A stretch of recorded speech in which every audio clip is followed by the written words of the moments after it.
כן. שעטנז, אבל you can take a rose and put it on an oak tree or whatever. Good morning. So we have a fewer people I see. We had to move the class earlier, but welcome, and I hope that some of us are joining us online. Welcome. How's everybody? Good. We're here. Yes. I might show up at 10 in the morning. The traffic dynamics are a little different at this hour too. It's true. Yeah. We have some late arrivals. Yeah. Everybody's here. So just one thing to hand out. I don't know if you're aware of Danny Matt. He's been working for a long time on a translation of the Zohar. Another organization asked him to share this. He's giving a talk like a week and a half before Label's talk. I've never heard him speak, so I can't speak to what he shares. And I will say there's a difference between people that teach any of these texts from a place of personal practice and spiritual journeying, say, and people that teach it from an academic perspective. So, you'll get a different story from each of them. I think there's a lot of value in both of them, but I haven't seen him talk. He's definitely a brilliant academic and is doing a translation of the Zohar, a major work. So I'm sure he knows a lot about it. He'll share great things. So this is by Sage.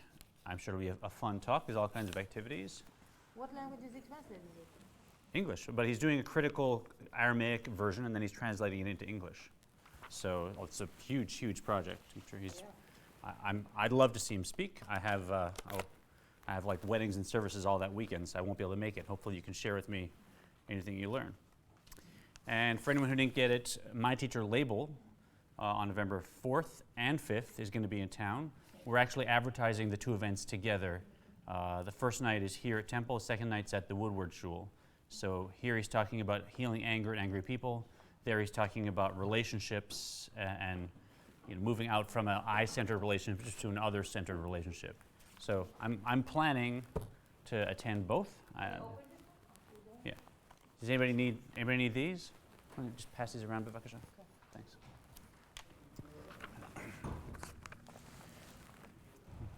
Good. Adam, did we get a screen so we could show that video or no? That video. Okay, thanks. And you got something the internet can connect up to it? Great, thanks. All right. Let us begin. Anybody need chapter 6? Good. There you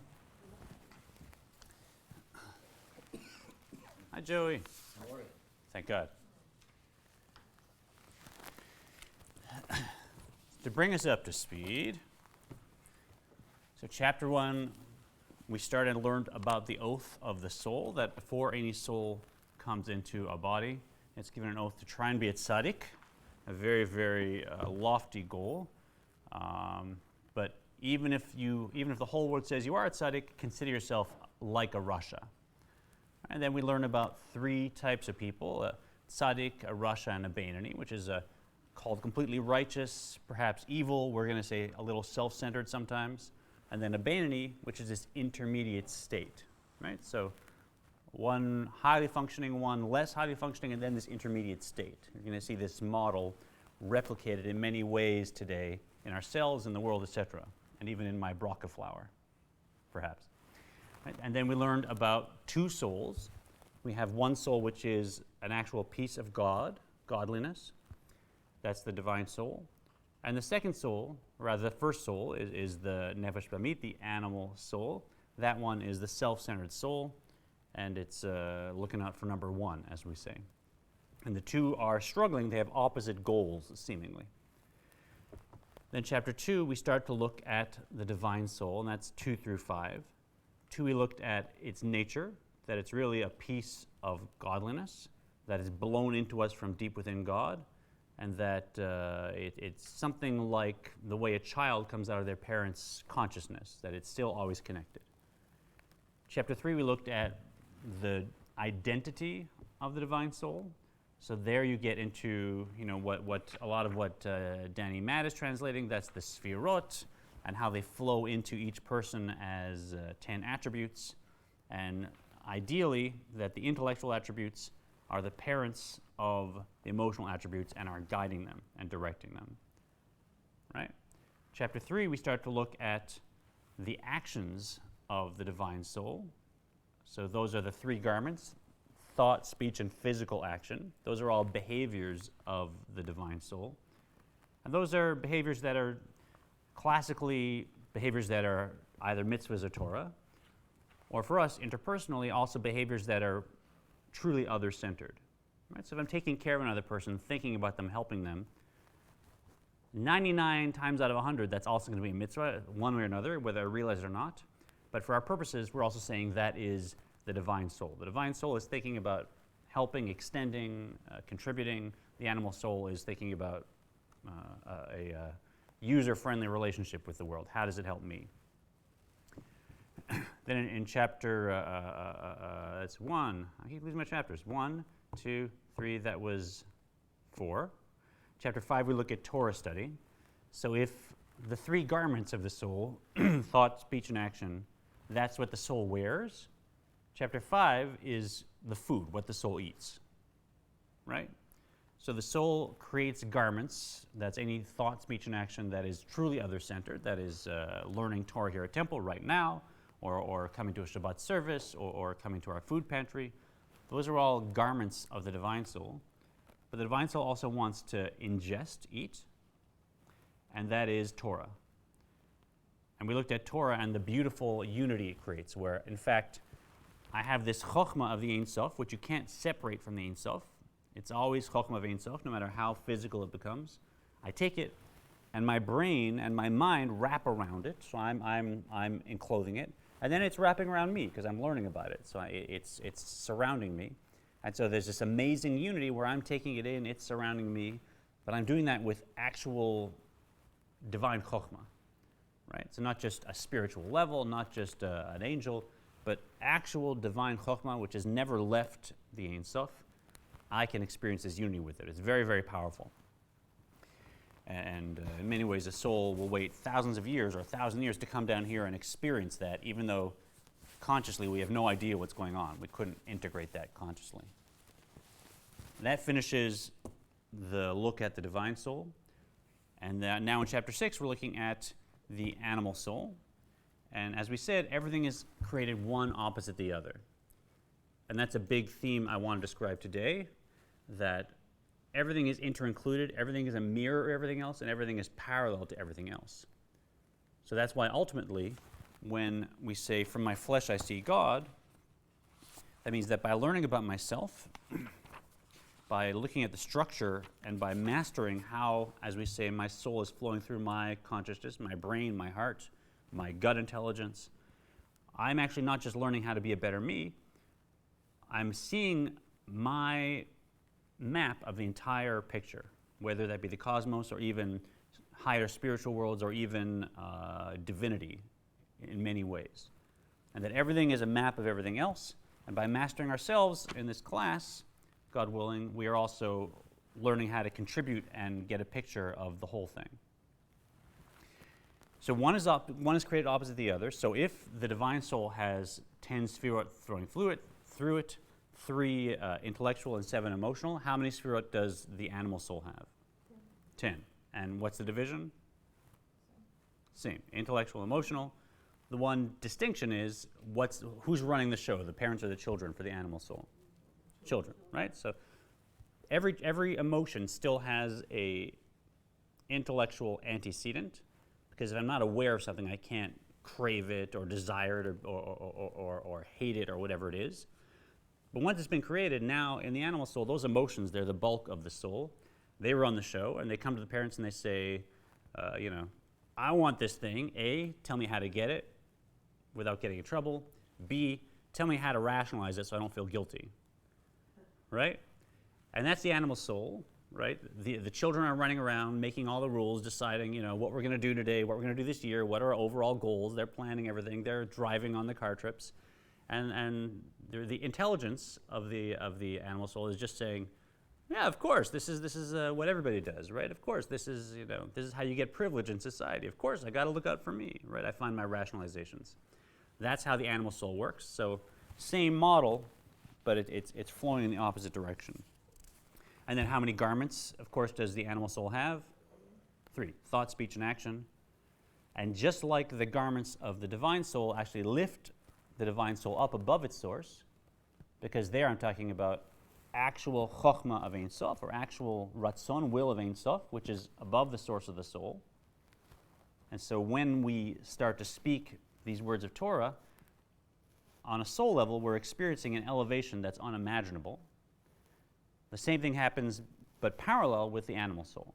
So when the animal soul starts telling some story about somebody, just because it feels good, I want to get back at them, or when I say something that's not true, or when I give in and have that beautiful slice of challah on Passover because it looks so good and I really want it, now that garment is actually taking the animal soul, which is klipa noga, right? It's sort of an intermediate stage, and it's bringing it down into the 3 totally physical klipot, right? So just like the garments of the animal soul lift the divine soul up above its source, the garments of the animal soul pull it down to below its source, right? So we're either, every time we speak, think, or act, we're either going way up or way down, right? There's no in between when it comes to our behaviors.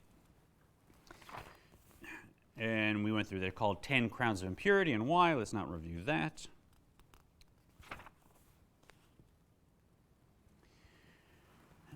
Right, and then we looked at the difference between Sitra Achra and Klipa. Sitra Achra, when it comes to the other side, that's everything that's not holiness. Right, so holiness, we said, is something that is nullified to oneness, nullified to the Ein Sof. Right? If I go into the sanctuary and open up the ark, as we said, that physical object, everything about it is about translating Torah to us, communicating it to us. It's a ray directly from God's chokhmah to us, according to Kabbalah, and you can't make it unholy anymore. I mean, you could crack a letter and then it's not holy to the same degree, but you can't. You know, if I take it somewhere that is questionable, or if I do something with it that's questionable, the Torah itself is holy. That's not going to change it. It is what it is. It is, even though it's still a physical object, in terms of the essence of God, it's completely nullified. And same thing with us. When we do a thought, a speech, or an action, which is, look, I want to give my kids breakfast to get them to Temple Israel, to the Rosh Hashanah service, so they learn how to connect with other people and with God. Yeah, I'm doing physical stuff, but now I'm there to help them connect with their source. And I'm a channel for that, and usually I'm out of the way. I'm not thinking, yeah, I really want to cook eggs and do dishes and get them dressed and deal with the whining. I know, it's annoying, but I get myself out of the way. I'm there for the purpose of connecting them with their tradition and with their community. And so in that moment, I am also an aspect of holiness.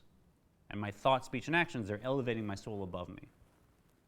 And also classically, when we learn Torah, obviously the same thing, but even in life. And we learned also about klipa noga, which is basically, if you have the 3 impure klipot, you have this intermediate klipa, which is basically anything that is permitted. Right? So klipa noga, that's food that's kosher according to my standards, that is behaviors that are neutral or fine, that is anything that's allowed. And as we'll see, that's where I do most of my work, because that stuff can be elevated by me or can be degraded by me. The 3, we call them impure klipot below that, that's stuff that I wouldn't want to touch, right? So if I don't eat bacon as a Jew, that bacon sandwich, that's pure klipot, right? I can't do a blessing on the bacon sandwich and elevate it. I can't eat it and do something productive with it and elevate it. It's like stuck. We'll learn about that. So let's start page 105. We are in Lessons in Tanya, page 105 in chapter 6, right at the bottom. ולכן אמרו רבותינו זיכרונם לברכה שאפילו אחד שיושב ועוסק בתורה שכינה שרויה כולו. בבקשה, דליה. That is why our sages have said that if even one individual sits and engages in Torah study, the divine presence rests upon him. Right, so we just came out of a conversation about hashra'ah v'hamshachat mikdusha, which is the indwelling and extension of godliness. And we said last week, ask a child, where's God? What's God? God's everywhere, right? Everything is God. So what's this business with God indwelling in something? If everything is God, what's the difference between something that is God, because God's everything, and something that has the indwelling of godliness? It has to do with self-nullification, right? Other traditions try and destroy the ego.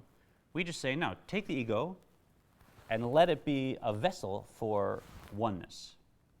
You don't have to destroy the ego, you just let it be a vessel for oneness, and that ego is part of oneness, and voila, that is the indwelling of the Shekhinah. So in a Torah scroll, that physical stuff has become a vessel for oneness, for the Ein Sof, and no matter how physical it's become, it still has the indwelling of the Shekhinah. That means that oneness is manifest, because the physical shell is out of the way. Same thing with us. When I'm making that breakfast for my kids to get them to Temple Israel or to Sunday school to learn, right? Now I'm out of the way. It's not what I want to do, right? It's something that the Ein Sof perhaps would like, that is good for them, that's other-centered. And so now, although I was always God, everything is God, now I'm getting out of the way, I'm allowing myself to be a true vessel for it to manifest. Right? So the indwelling of godliness, the Shekhinah, manifests when there's self-nullification, bitul, and it's blocked when there's ego, when it's all about me. That's all. But it's not like you have to destroy your ego or not have a sense of self or have no I. We don't do that, right? That's another pathway. You can have a very healthy I. You can understand your strengths and your weaknesses. You can know exactly who you are and what your role is. And now take that and use that as a channel for other-centeredness. And boom, suddenly everything about you is now nullified and the Shekhinah can be there. And it's hard to do, but it's simple to describe, right? So very different than all this meditation where I say, I want to end the I want there to be no Michael. You can do that. It takes years and years and years. In Kabbalah, there's not much benefit to it, right? You can have a more spiritual experience, but it doesn't mean that there's any more of God there. God's hidden in the spiritual too. So that's why, even when one of us sits and studies, the divine presence rests on us. As we learned, we're taking our minds, we're surrounding Chokhmah of Atzilus, and it's surrounding us. We're giving ourselves over to that. You get a little kind of lost in it. Sometimes you lose track of time, you lose track of yourself, and ultimately, godliness can be manifest when we're doing this, even with one person. We went through that. Tali, could you read a little more of the Hebrew? V'chol? וכל בעשרה שכינתה שרה לעולם. And Brian also. Also, on each gathering of 10 Jews, the divine presence rests always. Together, 10 Jews form the congregation of Israel, which is a fit abode for the divine presence. So some would say by coincidence. There's exactly 10 of us here. Very, very nice little link there. But when you have 10 Jews together, that creates technically a community. And now there's an elevation of that Shekhinah. And now it's not what are we doing? There's one Jew that sits and learns Torah. Yeah, the Shekhinah will manifest there. But 10 Jews sit together and play poker. The Shekhinah is there. Doesn't matter what they're doing. Yeah, when they learn Torah, now there's a makif that's entering. You could learn all kinds of Kabbalah about it. But 10 Jews together creates the Shekhinah no matter what we're doing. It's that powerful. אבל כל מה שאינו בטל אצלו יתברך, אלא הוא דבר נפרד בפני עצמו, אינו מקבל חיות מקדושתו של הקדוש ברוך הוא. Anything, however, that does not surrender itself to God, but considers itself as if it is a thing separate unto itself, does not receive its life form from the holiness of God. And go on. But where else would it receive its vitality? Godliness and holiness is the source of vitality for every existing being, as it is written, quote, you give life to them all. The Alter Rebbe goes on to qualify this previous remark, stating that those beings which do not surrender themselves to God receive their vitality only from the superficial external level of godliness, and from this level too, only when it descends degree by degree through numerous contractions of the life force.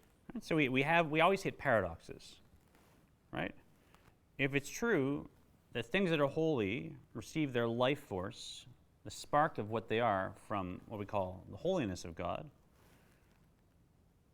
and it's true that everything else receives it like not from holiness, from some other thing, but isn't everything just created by God? And to God, doesn't the whole world not exist? And hasn't God not changed? And at some level even is right and wrong just transcended within God? At some point, must this be not true? So how do we bridge that? There's a word called pneumius, which means innerness, right? Inside.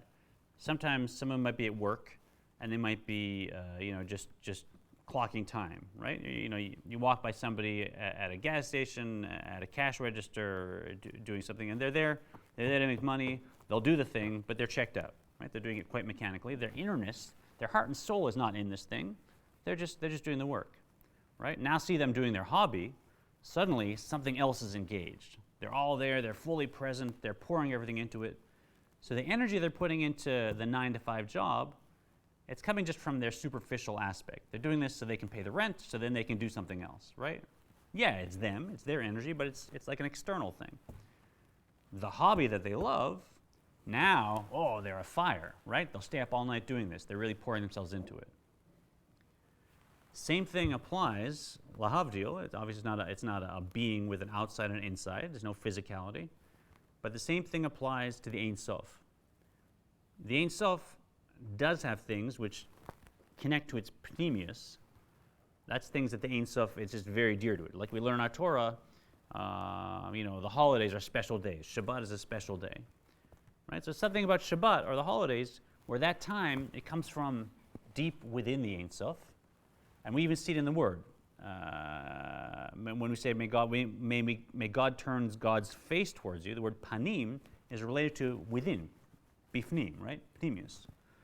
Somehow looking at someone's face, you see kind of inside them. If someone's talking to you, they turn their face to you, they're clearly paying attention to you're connecting to their inside. Whereas if I just, whatever, yeah, please do that.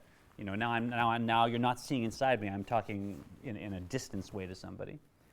Everything about the face speaks to the inside. The same way the pneumius of the Ein Sof speaks to something that's connected to the essence of the Ein Sof. Everything that exists that's contrary to that, the Ein Sof is kind of like, yeah, I guess I need wars so that people can make peace, right? So here's the energy for war. Go knock yourselves out, right? And it's not given with God's face turned toward it. It's given like thrown over the back almost in disgust, right? Now we're talking about the Ein Sof, so it's infinite energy, and we could do war as long as we want, and we could blow things up. But that's not how God wants us to run the world. It's just there for us to not choose it, for us to end it, right? For us to be wise about it. So that's the difference. Some things are created from the pneumius of the Ein Sof, because it's about oneness, it's about the purpose of creation. Some things are created by the Achoraim, it's back, and that's really, it's necessary to give us free choice, but, right? God's giving it just because it's necessary, not because it's connected to God's essence. מבחינת פנימית הקדושה ומהותה ועצמותה בכבודה ובעצמה, אלה מבחינת אחריים. To return to the Alter Rebbe's words, the self-styled separate being does not receive its vitality from the pneumius, the inner aspect of holiness, from its very essence and core, but from the acronym is hind part, so to speak. Yeah, let's read this. Bestow. To bestow from one, literally one's face, as in explained in chapter 22, to give with a pleasurable will and a desire, acronym, literally behind one's back, means to bestow without desire or pleasure, some of the extenuating factor. The giver's attitude will be apparent in either case, in his meaning, in his manner of giving. If one gives something to his enemy, for example, he will avert his face from him, for one's face represents inner feelings. Since the giver's heart is not in his gift, he turns his face away, presenting his enemy with his back. Thus, pneumiut and acronym, in the sense of eternal and external aspects of one's will, are related to the literal meanings of face and rear. In our context, everything in the realm of holiness, whose existence and life God desires receives its life from the commune of godliness, while the clothes in which God has no desire, since he created them only for the reasons given in the paragraphs introducing this chapter, receive their life from the acronym of godliness. All right, so you can see it all like in a basketball game, right? You got a star basketball player, and they want to get a pass to one of their teammates, at the end of a championship game, and they're passing that ball with all their force and looking careful of everything and making sure it gets to their teammate with all the skill of a whole lifetime, right? That's from their innerness. Now there was a foul, and they have to give the ball to the referee for the other team to shoot a foul shot that might end the game. How do they give the ball? It's like, here you go. Go ahead, give it to them, right? I mean, they don't even look at the referee. They don't want to think about this moment, right? They have to give the ball, but obviously there's no desire there. They'll get the ball to the referee, maybe with a few choice words, right? So that's the difference here, right? On the one hand, Shabbat, Torah, helping people, that the energy comes directly from God, right to us, full attention. If we want to go and we want to waste time, or we want to be cruel to people, we want to hurt people, yeah, we get life energy for that, but that you get the behind the back pass, without much thought. שיורדים ממדרגה למדרגה, ריבות מדרגות בהשתלשלות העולמות דרך עילה ועלול. This limited form of life force reaches the kilovolt by descending degree by degree through myriads of levels in the change-like descent of the world in the manner of cause and effect. Yeah. Now we could spend the rest of the class on these two words, ila ve'alul, cause and effect. There's two ways that the Ein Sof becomes physical world. One is a chain reaction where a higher spiritual source creates a lower spiritual reality, and one flows directly out of the other. And then there's also these quantum leaps where there's just a curtain and something new happens underneath that has no seeming connection to the level above, right? But this energy, however it's coming in through cause and effect, through the chain reaction, where the higher spiritual worlds create the lower spiritual worlds, and eventually the physical world. V'tzimtzumim rabim, that's going on, and the vitality. The vitality descends also through many tzimtzum or contractions, and this process diminishes the vitality to the point where it is incomprehensible, lower than its original state. Right, so if the Ilav Alul is one higher level creates a lower level, and they flow like a chain, at some point they say, you know what, we got to have a change that's not related to what's above it, because it's totally different. It's like a leap to another lower dimension that has no relation, so we're just going to stop this. Going to hit a bottom. That's going to be, as it were, Malchut of that world, the lowest aspect of that world, and from there, nothing else comes, but then there's a new thing underneath that has no relation, but somehow it has an imprint of it, it has an impression of it, and from there, that becomes the godliness of the next world. And the world above is just infinitely above the world below, and you can't really see how they relate to each other. And without those huge blocks, you can never get from godliness to physicality, because there's no relation. There's many quantum leaps between them.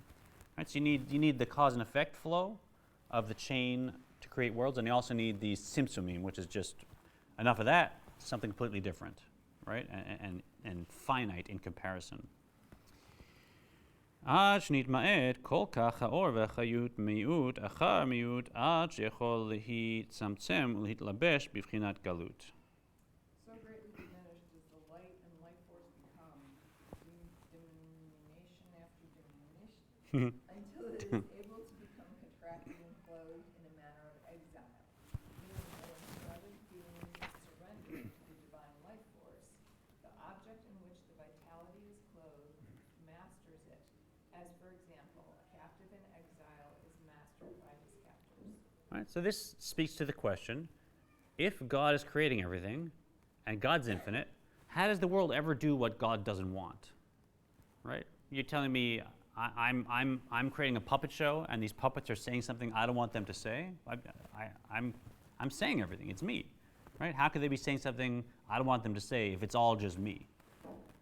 So that's another paradox. Somehow this energy, by going down through this cause and effect and through this tzimtzumim, the godly spark that's in any being or phenomena can actually become, so to speak, in exile and be trapped by the klippa, be trapped by the shell that it's in, until it's actually doing something the opposite of what its godly intent was. Right? That's the mystery of how this world is being created by this one being, so that by free will it can actually seem to trap the godliness that's within it and do the opposite of what it wants.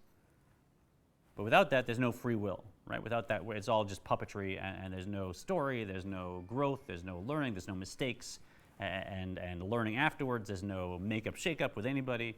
We all just function as godly beings, and there's a lot less drama. So there is a purpose to it. It's a little hard to see how it really works. תוך אותו דבר הנפרד להחיותו ולקיימו מאין ליש.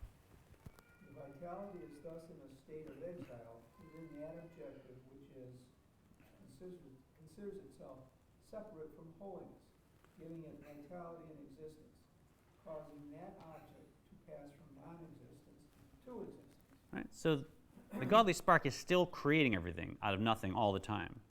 Right? This paper, this table, me, you, the sky, the earth, it's all coming from godliness. But because it's gone down through this creation of worlds with blocks and blocks and diminutions after diminutions, now it can actually trap that spark of godliness, and it can have that energy do the opposite of what the godly intent may have been. שלא יחזור להיות עין ואפס כבתחילה מקודם שנברא. So it does not return to its original state of non-existence as it was before it was created.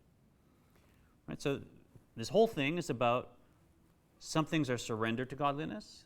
That's what we call bitul, self-nullification. It means that I'm here to try and do the right thing. I'm here to try and learn. I'm here to try and grow. I'm here trying to connect with the people God has put in my life and with the soul pathway God has provided me. And now I can be connected to holiness. I can get my energy from the innerness of holiness. Or I can do my own thing, think I exist independently. I've been given that choice. And now there's a me, there's an ego, and everything else rolls from there. And now many of my thoughts, speech, and actions will be really taking my soul and bringing it back down to the klippa. Yeah? There's ways to reverse it, but not the intent of life as Kabbalah sees it. I just want to get to the bottom of this page, and then we're going to do a little detour, okay? ולכן נקרא עולם הזה, ומלואו עולם הקליפות בסטרא אחרא. So, I'm trying to digest what you just said. So the energy that I'm getting to do all the things that are not really considered holy, just to, work me, Yeah. is from the back. Yeah. It's from אחוריים. Okay. Yeah. Okay, you say that again, please. So the statement was, so the energy that I'm getting to do all those things that are described in Judaism as not holy is from the back, from אחוריים. Right? So when I decide I wanna watch all of my favorite TV show, and not go to temple like I said I would, and not go visit with the grandparents with the kids like I said I would, and just spend the whole weekend watching a TV show because I love it, right? Why not? Right? I enjoy it. Why shouldn't I enjoy life? Okay, that energy that I spent just self-soothing or whatever it is that I'm doing, and not extending myself appropriately to people around me, that comes from the אחוריים, right? It's not the biggest sin in the world to watch a TV show, but neither is it fulfilling my purpose for which my soul waited to come down to the body. Where am I? ולכן, בבקשה, ולכן, ולכן כל מעשי עולם הזה קשים ורעים, והרשעים גוברים בו, כמו שכתוב בעץ חיים, שער מ"ב סוף פרק ד'. and this is why, here, go ahead, Brian. This is also why all affairs of this world are severe and evil, and the wicked prevail. It is written in portal 42 and the following note, referring That's a new topic there. Yeah. So we like to think that good will prevail and that ultimately everybody's good and that ultimately we're all one and all that. And that's a nice message. But if we look back at history, at every generation, every point in history, almost everywhere in the world, really the world is cruel. There's a lot of suffering, and there's a lot of destruction and a lot of negativity, right? So we can look at that and say, well, I don't believe that. Well, I feel differently. I'm going to change all that. Okay.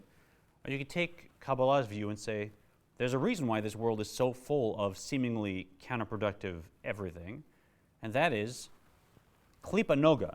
That's the klipa that has physicality and spirituality mixed together. In each of the worlds, it has a different ratio. In Atzilus, it's basically practically all godliness with this indiscernible almost wavelength of physicality that's lost within it. You could barely even see it. The world of Bria, now it's almost all spirituality with, okay, now you can have a thing. You have the potential for physical existence, but there's nothing physical there yet, right? Go down one more world, one more jump in Yetzirah. Now maybe you're at 50-50, right? You got demons and angels, you got weird forces and stuff. Things have form and things do stuff. And in that world, you might have like an even mixture. But by the time you get down to Asiya, and even below that, the physical world here, the bottom of Asiya, now it's almost all klipa. It's almost all physical stuff. Like we're the bottom of the wine barrel and all the dregs have settled down. Yeah, you have a little bit of spirituality still here, but it's kind of lost in little sparks, right? I mean, I see my breakfast in front of me, and all I see is eggs and toast. I don't see a godly spark. Now, I can use my intellectual vision to look inside and find ways to get at it, and I can have an intention, a kavanah, to try and elevate it, but I'm still eating toast and eggs, right? I mean, I'm dealing with a physical world. So that's why this world is, as he describes, so severe and so counterproductive, because really its nature is that's mostly what's here. And it's our job to sift through and find the sparks and really work to elevate it, right? If it was a world that was most evidently godliness, then it wouldn't be much of a challenge. So here, did you want to? So this chapter 6, that's the end of chapter 6. I want to look at inside. That looks at the structure of the animal soul, right? And how the animal soul really is klipa noga and has the potential to go either way, as opposed to the divine soul, which is godliness. And then 7 and 8, if chapter 6 is looking at the animal soul within us, 7 and 8 is looking at how that same structure exists in the whole world around us, right? And it's a lot of dense detail about particular sins and exactly what kind of tshuva you do for that sin, and particular residues from sin and how you have to cleanse them in the afterlife and go through Gehenna and be thrown around the universe and washed and dried and stuff. And I think if we were a very religiously observant community that lived our lives mostly doing Torah and mitzvahs, and every so often made a mistake, and I want to know, okay, this mistake, how do I fix it? This mistake, what's the result? I could see how it would be useful. But I think for a progressive community, we're using this mainly to find ways to elevate those activities we do, and we're looking on the positive side. So 7 and 8, I don't want to necessarily go through inside, but I'll give you a kind of a snapshot overview. But I want to take a little detour. Finally, I get to my vegetable. So cute. So cute. So this idea that everything is created opposite everything, it plays out in so many ways, and I'd like us to have a wider scope understanding of it, because it's powerful. So we see, on the one hand, cosmos has 10 sefirot flowing through it. Our soul has 10 attributes that stem from them flowing through it, right? So we're a mirror of the cosmos. Likewise, the divine soul and the animal soul are mirrors of each other. 10 sefirot, 3 garments, etc. Right, so there's a mirroring there. And even in the structure of the animal soul and the world around us, there's 3 parts to us and there's 3 parts to the world. Right? We have a godly aspect, and then we have the other side, which is separated into noga, which is an intermediate stage, and then the 3 impure klipot. Right? When I'm saying a lie, that's just impure klipa. That's not noga anymore. So we have godliness, and then a neutral aspect, and then a counterproductive aspect. And the world also, if we look at it, has godliness, and then it has a neutral aspect, which is anything, if you look around, that as a Jewish person is fine to use, fine to interact with, right? A vegetable, a tree, a camera, of a novel. Most of the stuff in the world, it's not prohibited, but it's not commanded. It's just we're allowed to use it, and there's where we can elevate it or degrade it, right? That's where the whole trick is. And then there's 3 impure klipot, right? So on Pesach, that challah is now klipa, right? No matter what you do, if you're observing Passover, and you walk by a bakery and there's a beautiful challah in there, there's nothing you can do to make that challah edible, unless I don't know, if someone's deathly ill and you need to feed them, then it can be reverted, right? But for a normal person, that's klipa, right? On Shabbat, if you decide you're not going to use your cell phone, now that cell phone's klipa, right? I've decided I'm not going to use electronics on Shabbat. That's klipa, and I can't say a blessing to use it. I can't change it. That's not dynamic for me. It's tied down.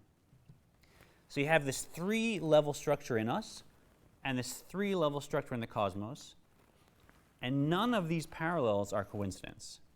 Everything is actually created to parallel and mirror everything else because it comes from one source, and also so that we can learn about the higher levels from the lower levels. So there's a beautiful mathematical piece that describes it very nicely. I showed this to you last week. I got a look of horror. We're gonna ride through this one, Cindy. There's something called a fractal. Has anybody here heard of fractals? Fractal is a mathematical equation that creates a geometric form, or even just a procedure that creates a form. Like, for instance, you could take a triangle and pop the middle out and make another little triangle in each one, so you get another triangle, and then you get a Magen David, right? And then each line, you pop it out again and make another triangle, and you get a snowflake. Do it again and again and again and again. You get this repeating pattern from this one process that actually has an infinite perimeter and creates infinite detail. You can go in forever and ever. It never leaves the little hexagon around it, but within it, there's infinite detail. You can keep going, right? That's called a fractal. More complex fractals, you actually see them in nature, and we only discovered in the 80s really how beautifully the math mirrors the nature and shows up everywhere. So here's an example. If you pass this around, this is, for instance, how it shows up in this vegetable. As we said last week, the whole piece is one model. But then if you take each little node, it looks like a little snapshot of the whole thing. It's self-similar. In a fractal, self-similarity is the amazing thing, that you zoom in and zoom in and zoom in until you're seeing what was just a microscopic point. Suddenly, you get a very similar phenomenon geometrically that has infinite detail within it itself. And you could take that and go in and in again as long as you want, right? And no matter where you go, no matter how far you zoom in, you keep finding self-similar patterns that are infinitely complex. So here, each one is sort of a spiral, then each piece is a spiral, and then even each little piece in there is a spiral, and so on, right? If it could keep growing forever, each one of these little bumps would become this whole pattern again. So you can pass it around and have a look at it. And there's just a little section of this video I want to share too that shows how these show up in nature and in math, etc. Oh, thanks. One moment, I saw people staring at me. Is to one of the defining characteristics of a fractal, what mathematicians call self-similarity. The main idea is always that as you zoom in and zoom out, the objects look the same. If you look at something at this scale, and then you pick a small piece of it and you zoom in, it looks very much the same.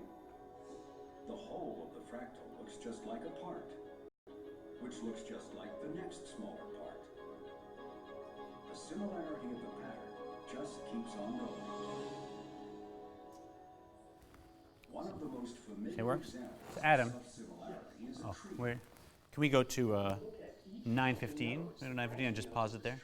What you'll actually see is that the pattern of branching is very similar throughout the tree. As we go from the base of the tree. Yeah. Coming up again. So, and actually we missed a part just before where they showed several examples of like a nautilus and of a volcano and of a galaxy. So these figures, they actually seem to show up in life, microscopically, macro. They show up in nature. They show up in the cosmos. And we can create them using algebra, using equations, using geometry. And that shape you can actually take the whole thing and zoom in and zoom in and zoom in and zoom in, and you're going to find within each one of these little nodes, you get the whole world reproduced again. There's variations. It's not exactly the same, but it's similar. There's a parallel. So this kind of phenomenon, it plays out in this world in many ways. Like, for instance, look at the creation of the worlds as we described. Right? We learned there's 4 spiritual worlds: Atzilus, Bria, Yetzira, Asiya, and each one flows out of the other, and each one is almost non-existent. Each one is finite compared to the one above it, which is infinite. Right? So if you wanted to perhaps use this model to explore that, you could say, okay, I get this whole fractal, and this is called the Mandelbrot set. It's like the kind of coolest fractal that people work with. So you get the whole thing, but within it, there's many, many, many little nodes. Now, each node has the same detail. It's a whole world mathematically, geometrically to explore, except, of course, it's just one detail of this whole world. And if you zoom in, zoom in, zoom in, you can find something that is just like a point that it basically is almost non-existent. For all intents and purposes, it's finite compared to this infinite shape. And within that one point, if you zoom in enough, now you get a whole world there. And you can explore that whole world, keep going. It never ends, right? There's not an end to this equation. Same thing with the worlds. A world above is infinite compared to the world below, but that world below is also infinite compared to the world below it. Right? So if you want to use this to project how the worlds work, the only problem is this starts with the first set and then you zoom in. Right? With the worlds, you can't go backwards and get to a first set. We call it Ein Sof, right? But really it's like you zoomed in, and then if you try and zoom back, there's nothing there. You just keep getting more and more and more macro versions. And every time you think you see the whole, it's really one tiny detail in a whole other world above it. Right?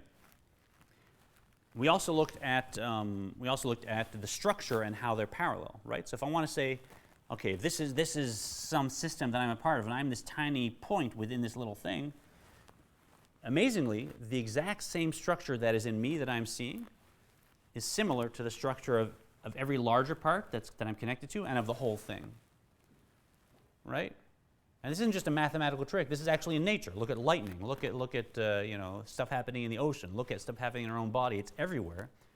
It permeates reality.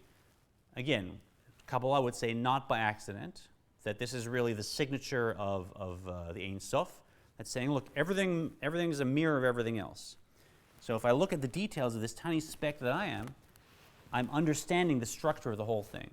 Okay, there's 3 layers in me: holiness, intermediary, and impure, say. And in the whole picture, there's 3 layers. There's godliness, there's klipa noga in the world, and then there's 3 empirically put. And everything in me is self-similar to everything in the whole system. And finally, if you remember back in chapter 2, we looked at the structure of the Jewish people.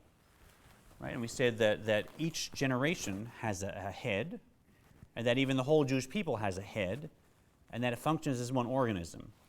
Although we feel like we're all separate beings, and I end here, and you end there, and you lived in this time, and they lived in this time, then in fact it's just all one system, and everything is connected to everything else, and there's a structure of it. And in fact, a tzaddik would be the head of a whole community of people who may or may not know they're connected to that tzaddik, but they are, and eventually they wake up and they kind of get it. Oh, I'm a blood cell in a body. I'm a piece of a larger fractal. Right? And that tzaddik has many, many aspects in their soul that are sparks that are other souls. And the head of generation is, in fact, the Moshe is the head of the whole Jewish people, and Moshe is the big fractal. And then, if you want to look at it this way, if Moshe were the first fractal, am I going too far? Is this going to be? Are people going to am I going to pay for this? No, he's going to go into Abraham. There you go. Going into Abraham? Sure. Yeah. Why not? Right. So you have Moshe as the whole thing, and then you could say the great tzaddikim are the individual fractals, and each one of them is made up of many, many other details. And eventually, you zoom in, you get to me, and I'm a spark in a greater soul in my generation that's part of the head of that generation that's part of Moshe's spark, right? And amazingly, just because I'm a tiny point, a tiny detail in the soul of some tzaddik, doesn't mean that I'm now not important, right? Because zoom into me, how finite am I? Right? Is there any finity about me? Is there anything that ends? Is there there's infinite detail, right? And if there's a detail in me, then the greater whole can't really get at it. It can't fix it. It's my detail to fix. And there's infinite details within each of us. So on the one hand, even though we say, well, I'm just a little detail in some tzaddik's soul, what do I matter?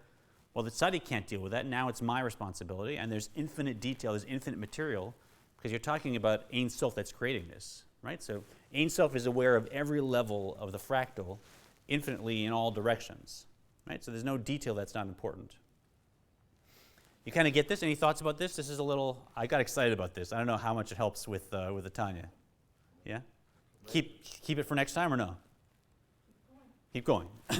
Now, how do you, one last piece, how do you actually leap out, right? We say that there's these tzimtzumim, where you say, okay, I'm going up spiritual in my world. I'm trying to elevate myself. I'm thinking about godliness. I'm taking my poor behaviors and make them into constructive behaviors. I'm praying, I'm learning, I'm moving up in my world, so I'm pulling back and seeing the bigger picture, right? But wait, that's just one more detail in an even bigger picture, and bigger and bigger. How do you ever get out of that world and encounter godliness, right? And that's where the tzimtzumim come in. And perhaps the way to look at it here is, you can keep zooming out forever, and you keep saying that fractal is just a detail in a larger fractal, it never ends. Right? But how do you actually jump out of this? How do you get what looks like a tzimtzum to get out of the geometry that we're looking at? So what is the relationship of the actual equation? Do I have, yeah. So if you look at this, f c of z equals z squared plus c, right? Now if I were to tell a child, what's the connection between this and what's on the TV, what would they say? Probably nothing, right? This is really not interesting. That's maybe fun to look at for 5 minutes. Now I want to go play tag, right? But they wouldn't see any connection. You and I might understand, oh, okay, someone could tell me that is the formula that created this. So I understand this is the principle that's behind every detail of that. I get it. A mathematician might understand C is complex numbers and how you get it. It's quite complex. They could see the details of how this is creating that, right? But they still couldn't get all the details without powerful computers that could actually project it. So the relationship between this and this, let me pause it, is like leaping up to another level of tzimtzum, right? Because is there any point or any area or any detail of that that does not correspond to this, that this is not true for? Right. This is true no matter where you go in there. It's true of everything, right? It's the essence, it's the truth of every point in that fractal, and you can go infinitely, infinitely in, and it's still always true. But can you find this equation anywhere in that fractal? Can I point to the fractal and say, oh, the equation's here, right? Is there anywhere in this equation you're going to find this actual, in the fractal, you'll actually find this equation? You won't see it anywhere. You could spend your whole life exploring this fractal to try and find that equation, you'll never find it. It's a leap up to another level, right? So here you have a truth, a statement, that applies to every point here, that is true in every context here, and yet you don't find it anywhere here, right? And so we say the same thing happens in life, right? We're going through various worlds. Each of us has our own world, our own thoughts, our own feelings, our own relationships, and then we have these things that we say are true, like the 4-letter name of God, or like some of the mitzvot. And I say, okay, point to God in the world. Where's God? Can you find God anywhere in the world? So no, you can't point to God in the world. God's not something you can point to. Okay, so how do I know it's real? But that 4-letter name of God, the Yud and He and the Vav and the He, that's like an equation, a principle, and it actually applies to every point in reality. Doesn't matter where you're in time or space or consciousness, no matter how zoomed in you are, no matter how much detail you're looking at, no matter how macro a look you're taking, it applies to every point in space, time, and consciousness, and yet you can't find it anywhere in space, time, and consciousness. It's above it. You could almost say that any fractal that we look at is something like a ray coming out of this equation. You see how that word's being used? Right? Now, is there an actual ray coming up from the blackboard creating that? No, it's not physical light. I'm using it as a metaphor. But there's something about the truth of that equation that is projecting itself into a lower aspect, into geometry, and it's saying, yes, now on those shapes on the TV shapes are a ray of this higher truth, and it applies everywhere. It's because our brain needs to have some explanation of this phenomenon. Maybe. But it's also true, whether we explain it or not. It's happening in lightning, it's happening in clouds. Correct, without us defining it. Yeah. And one last interesting insight. If I were to zoom in far here, can we show 915? Just hit play here. So here you really get a good look at the shapes of the fractals. I'll give you one more look. You see self-similarity. You see, by zooming in, you zoom, you zoom in, pop.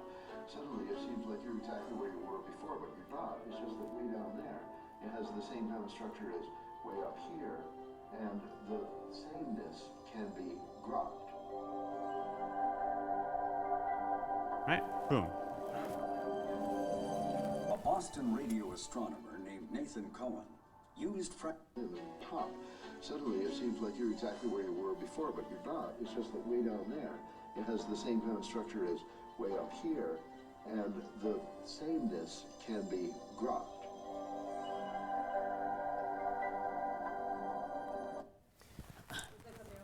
Yeah, exactly. Yeah, so amazing. We zoom in. In the first level, this was not even a point, right? For all intents and purposes, it wasn't there. But now I could spend a whole life exploring just this.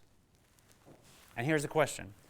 Even though this was just a tiny point, indiscernible in the whole fractal, if there's one detail in this that actually doesn't apply to this equation, is this equation true anymore? Right? Yes. No. I mean, is this equation true to this fractal? Does this fractal represent this equation truthfully? No. Right. So it doesn't matter that it's just one tiny detail, right? I could say there's infinite other points that correspond exactly to this equation, right? I mean, forget about that one detail. That detail almost doesn't exist. Doesn't matter. If there's any one tiny point that was indiscernible that no longer matches this equation, now I got to go back here in math and I got to say, oh, this does not apply to this. I got to figure out what happened. There's something else going on here. Right? I can't say, oh, forget that one point. And Kabbalah says the same thing is true about us. I may think I'm just an unimportant detail and who cares, what I do in the privacy of my life and I'm just one speck in the Jewish people.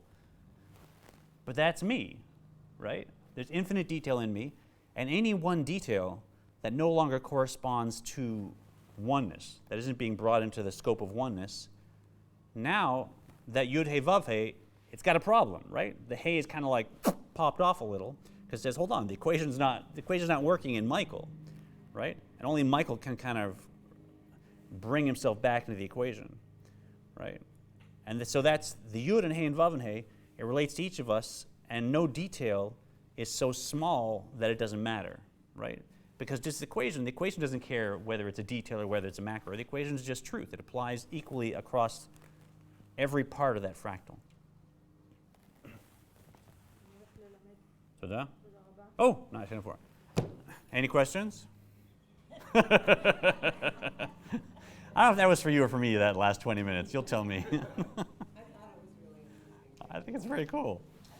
Okay, so I'm gonna the next couple chapters I'm gonna go through really and just pick a few pieces that I'll share, and that'll get us to where we start applying this, because I don't want to go too deep into 7 and 8. I really, like I said, they are ways you can relate to the wider world that are seen as counterproductive and all the results of it, and it gets pretty grim. So we'll kind of trip through that, and then we'll start going to